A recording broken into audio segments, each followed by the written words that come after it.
Aloha. You do not have to quantify your genetic makeup. Now, this was one of my favorite takeaways from the Mwanang podcast, and just that first 5 minutes really got me hooked and wanting to hear more from her.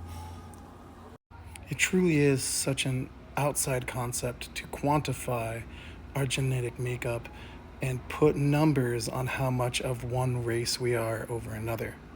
Because here in the Pacific, before contact from outsiders, we just viewed ourselves as one people. There wasn't I'm a 37% white, or 10% Hawaiian and 6% Maori. None of that mattered. You just were you. And the way she explains how she can't just cut herself in half and be half Papuan and half Australian. I love that because she is whole. She is what she is. She owes no explanation to anybody of what she is. And I find that so profound in the work of decolonizing ourselves. We constantly find ourselves in a position of having to explain our genetic makeup to people when we never should have to. I mean, there wasn't even a word for this really for us. In Hawaiian, we call it hapa, which literally is a English translation of half. And I find myself falling into that all the time. Oh, well, I'm this percent this, and I'm this percent this, and XYZ. And I shouldn't have to be like, oh, I'm Maori, Hawaiian, Tongan, Chinese, Japanese, European. Like, no. I am what I am, and that's for me. I don't have to divulge anything for anybody, nor should anybody else. Because she goes on to say that if you have to justify your indigeneity to another person, you are not the problem. They are.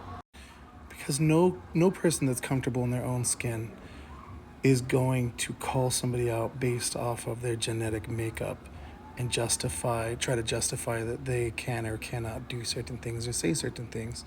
So again, be what you are unapologetically, because if somebody has a problem with that, that's on them, not you. But another awesome takeaway from this that I really loved was her talks on tatau and re-indigenizing the word tatau, not tattoo, because that's a bastardization of our word, tatau. And we need to reclaim that and re-indigenize that name and normalize it. Call it a tatau. Call it whatever it is in your culture. But most of us, it can be tatau, so use it. I also really loved how she talks about tatau and people appropriating the marks and so on and so forth, and just knowing who's marking you, because that energy, that mana, is going to be carried with you forever. And I really love that. So if you're interested in learning about aspects of decolonizing your thought process down to the very basics of genetic makeup, to the marks of tatau or tattoo, and the appropriateness of them, the sacredness of them for our people, this was a beautiful episode. The first three, I can't recommend them enough for anybody for that matter, but really, Pacifica people, this podcast already is so profound. Anyway, go give it a listen. Aloha.